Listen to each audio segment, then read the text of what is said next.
You're going to have difficult things pop up, and how you handle those things are going to be what really determines if you have a strong business or if your business is able to be broken very easily. I suffered heavily from severe depression and anxiety. I needed to grapple my way through that. You're going to be the same person no matter what. Like, you are you, but you can retrain yourself. If you want to fix something like your business or how you feel or things like that, you need to understand it. If you're doing the same shit, you're going to get the same result. Your thoughts create your feelings create a belief, your belief is going to create the actions that you take, and actions are going to develop the lifestyle that you have, and your lifestyle is what makes up your life. Comfort will kill you. We like to be comfortable, but I really strongly urge you into leaning into discomfort and doing things that put you out a little bit, because that is where you grow, that is where you make moves, that is where you expand. You are not your thoughts. You are not your feelings. You have them. Welcome to the 7-Figure Salon podcast with Rachel and Drew. I'm Drew. I'm Rachel. Welcome to the show. Today we're going to get into something pretty cool, and we're going to kind of map out a mindset on what really, like, who you need to be to build a company to the 7-figure, 8-figure mark. Yeah, I think one of the main things and like pain points that we see with our clients, or just even with people that we just talk to who become clients or don't become clients, is that there is a huge limiting belief on, number one, what they're able to actually achieve. And a lot of times they're operating, like Drew always says, like very much in their circumstances. And the problem with that is, like, in business, you're going to have like difficult things pop up and happen, and how you handle those things and how you behave in those things are going to be what really determines if you have a strong business or if your business is able to be broken very easily. So, one of the things that we wanted to really dive in on today is a concept called metacognition. And so in order for you to have what is called like a mind shift, and you're going to be the same person no matter what. Like, you are you, but you can retrain yourself. And so, like, I'm 32 years old, right? Drew is 54. I'm just kidding. 37. 37. So it's like, you guys just like us are going to have these beliefs and habits and things that you have had your whole life. So, if you're in your 30s like us, or you're in your 20s or 40s or 50s or however old you are, and you're just kind of like sitting there and you're like, I'm not really fulfilled. I'm not really like enjoying my life or seeing like massive results in the way that I believe that I should. You're going to have to do something differently. And most times it's going to come down to you needing to work on you, in order for your business or your relationships or anything to turn out differently than how, if you're doing the same shit, you're going to get the same result time after time. It doesn't matter where you plug that into your life. Anything that is currently happening and resulting in a certain type of thing, it's if you're rinse and repeating the same decisions and habits and thoughts, you're going to wind up with the same exact result. So metacognition is basically when you start thinking differently about your thinking. And I know that's kind of a tongue twister, but Drew is really, really awesome with mindset coaching. And, just over the years, like, he's helped me a ton. But I'm excited to have him talk about that here today. Thanks. Just quick 10-second background on where this all came from. I suffered heavily from severe depression and anxiety and addiction. And I needed to grapple my way through that. So I didn't want to go. I didn't want to avoid it. I went through it. So I started thinking about how my thoughts were. So I really came to the conclusion over. And this was something like I studied. Like, I geek out on stuff. I really geeked out on all this because I wanted to fix it, but I needed to understand it to fix something. And if you want to fix something like your business or how you feel or things like that, you need to understand it, right? You don't want to just cover it up with drugs or alcohol or something, which a lot of people do. So in the beginning, that's really what got me moving my body more, because I was like, the only thing that made me feel better is if I go move, if I go run or work out, and that turned into this lifestyle that I have now. But your thoughts create your feelings create a belief, your belief is going to create the actions that you take, and the actions are going to develop the lifestyle that you have, and your lifestyle is what makes up your life. We have 34,000 thoughts a day. So you are in control of your thoughts, and you are not your thoughts, and you are not your feelings. You have them. But a lot of people will think a scary thought, which is normal. Our brains are wired to think negatively. So because it keeps us safe, it's a survival mechanism. So you need anxiety. If you don't have anxiety, you would just walk out into traffic. We don't want to do that. So we need that to keep us alive. It's primal, right? And then depressive episodes or thoughts, or that's important because humans are humans. We have feelings. If you didn't have sadness, you would be a sociopath, right? We don't want to do that either. So these are things that we need, but we become to fear them because our perception on them are, we perceive it as negative. So when you're thinking about your thinking, I like to look at it thinking about my thoughts as something that I put on the table that I'm observing from the outside in. Like I think of this as like popping out of my head, and I go into the corner and I observe my thought. Like I'm interested, I'm curious. I'm not making the thought mean anything.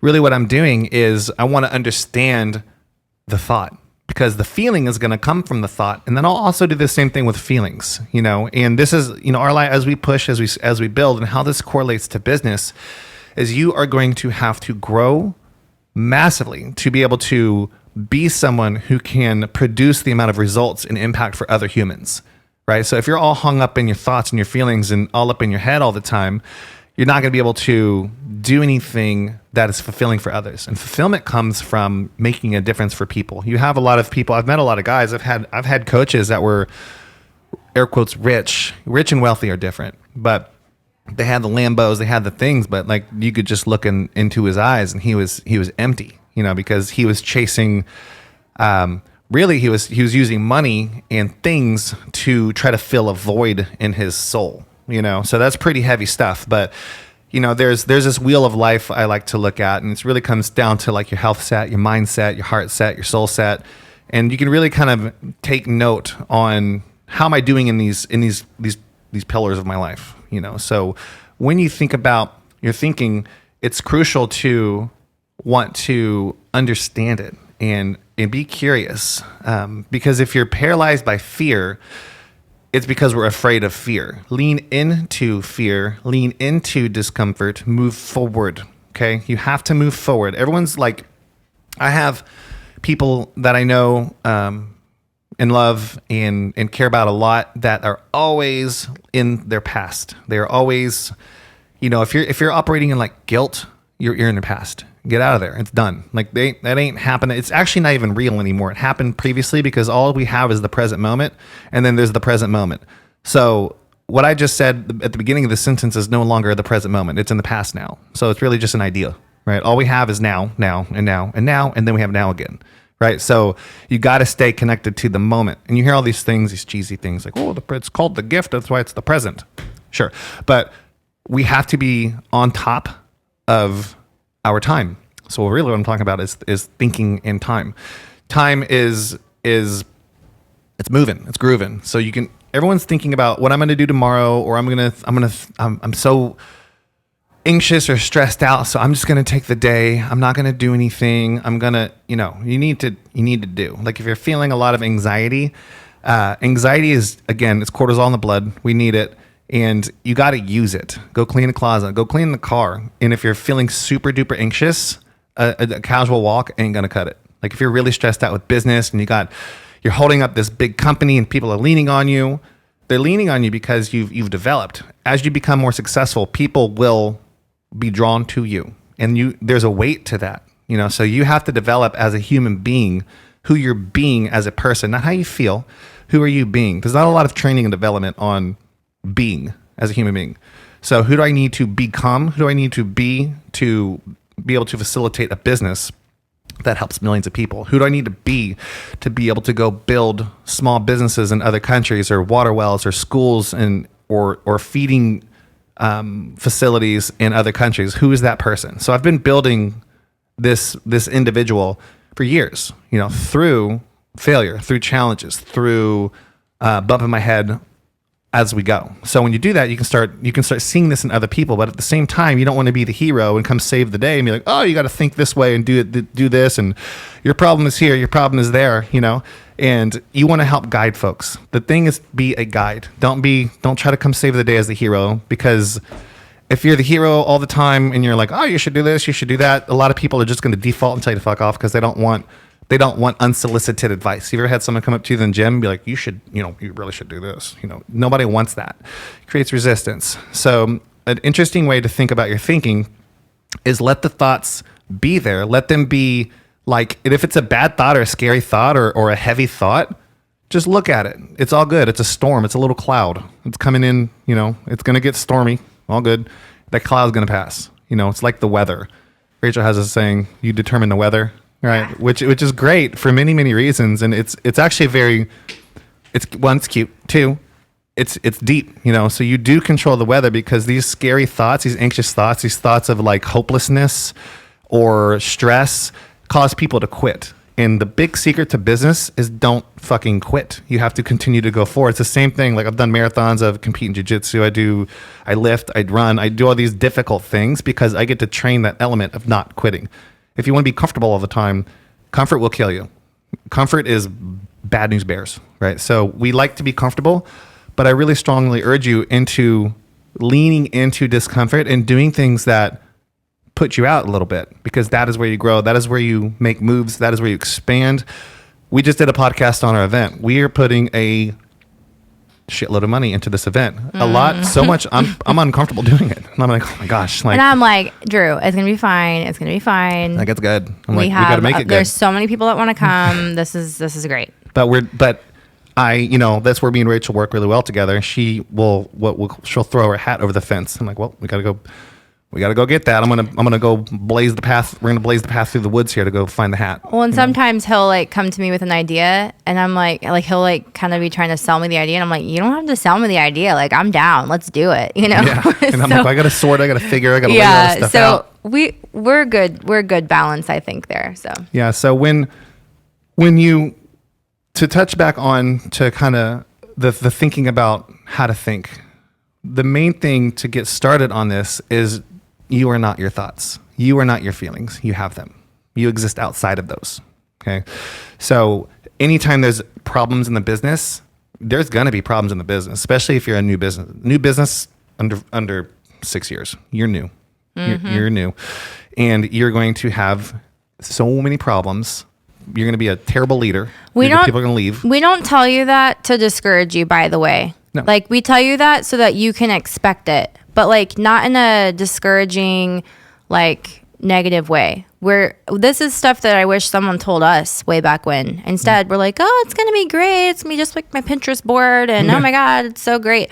But it's like, and then I was like just devastated when someone would leave or when I have to fire someone. And I mean, it's like, I just wish that somebody told me, hey, it's going to be hard. You know what I mean? And I'm not exactly sure what y'all's beliefs are, like spiritually, but it also says in the Bible that like you will have hard times, right? And so even still, the fact that is laid out there word for word, we still in life are constantly like, feel like the whole freaking world is over because this or that happened. And when you really think about it, number one, you're alive, you're breathing, you're doing way better than most. You live in the United States, chances are, if you're listening to this podcast, you're doing more. Big win. Yeah, more. You're better off than 99.9% of the people in the whole entire world anyway. And so when you really start to like, it's okay to minimize your own feelings and thoughts sometimes to help you. Like it's not exactly like cool for you to do it to others, but like if you can minimize like and take a situation or a thought or a circumstance that's happening in your life and just try to shrink it and like actually stick it up next to probably something really freaking terrible that somebody else or something else that's going on in the world, you can actually start to see that your problem is actually a very, very small problem. And if you can start to view your problems as small problems and not big problems where you start to become frozen and you don't do anything, that's going to be when you really start to make moves. And now you're able to overcome those problems, and it gets easier as you do this. Like momentum. All you got to do is just get overcome a couple of things like repeatedly. And then you're like, oh, this, bless you. This coughed. That was a cough? It was weird. That was a sneeze. Yeah. Anyway, like it gets easier as you do this, but you know, what you don't want to do is just freeze and say you're overwhelmed and you're frozen and you're just going to quit before you even get started. I see a lot of people quit before they actually get started. And, you know, people will be like, well, I'm trying to do this. I'm trying to do that. It's like, I feel like did you actually give it your all when you tried? all everything. Like, did you actually explore every single avenue before you decided to quit? Chances are you did not. So, you know, again, thinking differently about your thinking, who do you need to become to be able to have these different goals and dreams that you have? Because you're not going to be able to achieve those things being and behaving and acting like the person that you are right now. Drew and I aren't capable of achieving the big goals that we've got unless we grow along with, you know, towards those goals. If we just continue doing the same thing we're doing, thinking the same thoughts that we're thinking, you know, we're going to get what we've been getting, which is great, which is, for some people might be their dream or their goal, but we have big goals and big dreams, and like the people that we need to become to achieve those things are going to be vastly different than the people that we currently are today. And you want to, there's a bit of a trap too, and I'm going to try to oversimplify this, but like I said before, like you have your mindset, your soul set, your heart set, and your health set. So these are four, I think, like 4 boxes. I see a lot of people diving way too deep into like their health set, and they become crazy psycho workout people, you know, where she's, you know, doing cardio 7 hours a day, you know, that can be miserable. People do that, or people will go, or they will go into mindset. You need to learn, you need to put the time in to learn, and then you need to execute, right?